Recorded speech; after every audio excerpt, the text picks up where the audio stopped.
Praise lord. మన ప్రభువును రక్షకుడినైన యేసుక్రీస్తు నామములో మీ అందరికీ కూడా వందనాలు.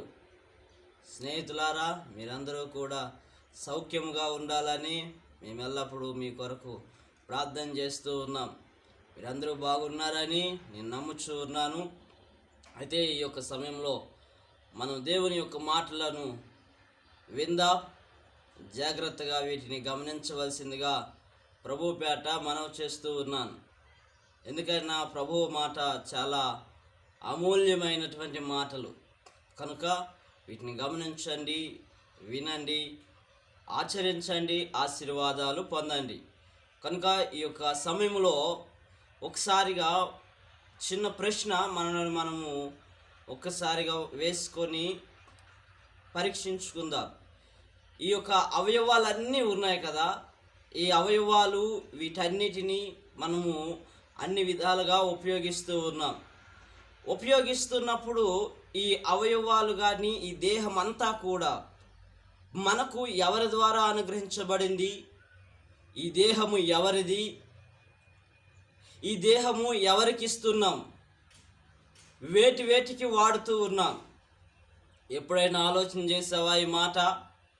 ఎందుకైనా ఈ దేహము చాలా ప్రాముఖ్యమైనది. దేవుడు మనకు అనుగ్రహించినటువంటి ఈ దేహము చాలా ప్రాముఖ్యమైనది. కనుక ఈ యొక్క సమయంలో కొన్ని మాటలను మీకు తెలియచేసిన తర్వాత మనం ముందుకు వెళ్తూ ఉందాం. చూడండి, 139వ కీర్తన 13-14 వచనాల్లో చాలా స్పష్టంగా రాయబడుతూ ఉంది. నా అంతరింద్రియములను నీవే కలుగు చేసితివి, నా తల్లి గర్భమునందు నన్ను నిర్మించిన వాడవు నీవే. నీవు నన్ను కలుగజేసిన విధము చూడగా భయమును ఆశ్చర్యమును నాకు పుట్టుచున్నవి. అందుని బట్టి నేను నీకు కృతజ్ఞతాస్తుతులు చెల్లించుచున్నాను. నీ కార్యములు ఆశ్చర్యకరములు, ఆ సంగతి నాకు బాగుగా తెలిసి ఉన్నది. కనుక గుర్తుపెట్టుకోండి, మీ యొక్క దేహము, మన దేహము దేవుని ద్వారా అనుగ్రహించబడినటువంటి దేహము. దేవుడు ఆ దినమున మొట్టమొదటి మానవుని సృజించినప్పుడు మంటి ద్వారా సృజించాడు. ఇప్పుడు మనలను దేవుడు తల్లి గర్భములో సృజిస్తూ ఉన్నాడు. కనుక ఈ దేహము చాలా ప్రాముఖ్యమైనది. నీకు అనుగ్రహించబడిన చేతులు, కాళ్ళు, ముక్కు, నోరు, గుండె, అవయవాలు, ప్రతి ఒక్క అవయవము నీ దేవుని ద్వారా అనుగ్రహించబడినది. నీ దేవుని ద్వారా అనుగ్రహించబడినటువంటి దేహమును నువ్వు వేటికి ఉపయోగిస్తూ ఉన్నావు? ఎప్పుడైనా ఆలోచన చేసావా? దేవుని యొక్క దేహం ఇది నీ స్వరూపం కాదు, దేవుని స్వరూపంలో నిన్ను తయారు చేసుకున్నాడు ఆయన. కనుక చాలా స్పష్టముగా నువ్వు ఆలోచించాలి, చాలా స్పష్టంగా గుర్తుపెట్టుకోవాల్సిన విషయం ఇది. ఎందుకైనా ఈ దేహము ద్వారా నువ్వు చేస్తున్నటువంటి పని ఏమిటి? వీటిని ఎంత జాగ్రత్తగా ఉంచుకుంటున్నావు? నువ్వు ఈ యొక్క అవయవాలను వేటికి వాడుతూ ఉన్నావు? కనుక గుర్తుపెట్టుకో. ఇంకనూ కూడా దేవుని మాట ఏం సెలవిస్తుందో ఒకసారిగా మనము ఆలకించుదాం.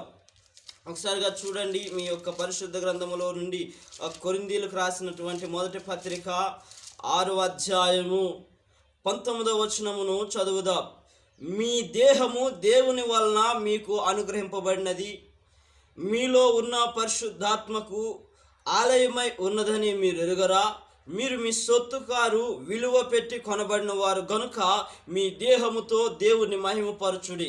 బాగా గుర్తుపెట్టుకోండి, ఈ దేహములో మన యొక్క దేహములో నివసిస్తున్నది దేవుడు నివసిస్తున్నటువంటి దేహమును పరిశుద్ధముగా ఉంచుకోవాలి. పరిశుద్ధముగా లేకపోతే నువ్వు ఎవరెవరికి ఇస్తున్నావో, నీ ఏమి చేస్తున్నావో, అందుకోసమని నేను ప్రశ్న వేస్తూ ఉన్నాను. నీ దేహము ఎవరిది? నువ్వు వేటికి ఉపయోగిస్తూ ఉన్నావు? చెడు అలవాట్లకా, చెడు ఆలోచనలకా, లేకపోతే నీకు ఇష్టమైన రీతిలో వాడుకుంటున్నావా? అయితే నువ్వు దేవునికి లెక్క అప్పచెప్పవలసి ఉంటుంది. నీ దేహము ఎవరిది? నీ దేహము దేవుని వల్ల అనుగ్రహించబడినది. కనుక నీ దేహము ఎల్లప్పుడూ కూడా నీ దేవునికి ఇవ్వాలని నేను ఆశపడుతూ ఉన్నా. ఎందుకైనా నీ దేవుడు నీకు ఇచ్చాడు ఇంత చక్కటి అవయవాలను.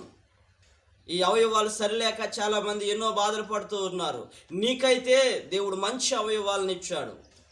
కనుక ఈ అవయవాలను చెడు వ్యసనాలకు బానిస చేసి నీ యొక్క ఆరోగ్యాన్ని చెడగొట్టుకోవద్దు. దయచేసి నువ్వు బాగుండాలని నేను ఆశపడుతూ ఈ మాటలు తెలియచేస్తూ ఉన్నాను. నువ్వు ఆరోగ్యముగా ఉండాలని ఆశపడుతూ ఈ మాటలు తెలియచేస్తూ ఉన్నాను. కనుక ఈ యొక్క మాటల ద్వారా నీవు బలపరచబడతావని, నీ యొక్క దేహము దేవునిది అని నీవు గుర్తు చేసుకుంటావని నేను ఈ యొక్క మాటలు తెలియజేస్తూ ఉన్నాను. ఇంకొక మాట చెప్పి నేను ముందుకు వెళ్తాను.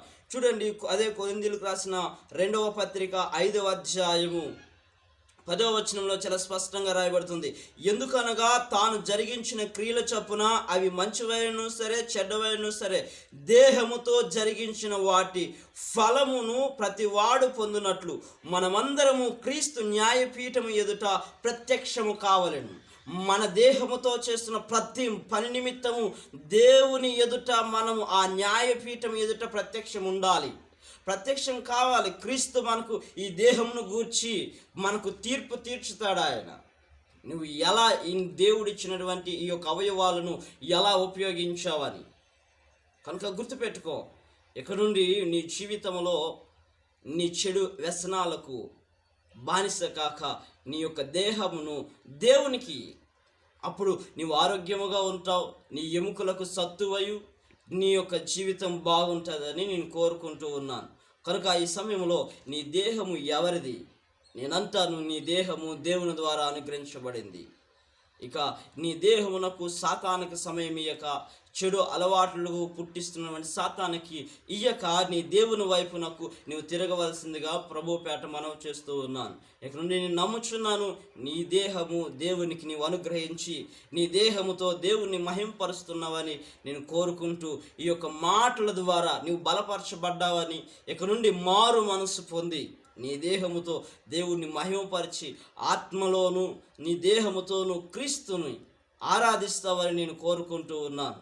కనుక అటు రీతిగా నీ దేహమును నీవు కాపాడుకొని క్రీస్తు కొరకు నిలబడతావని కోరుకుంటూ మీ సహోదరునిగా మిమ్ములను ఆశీర్వాదములు పలుకుతూ ఉన్నాను. మీ దేహమును మీరు ఇక నుండి నీ దేవుని కొరకు వాడుదువుగాక.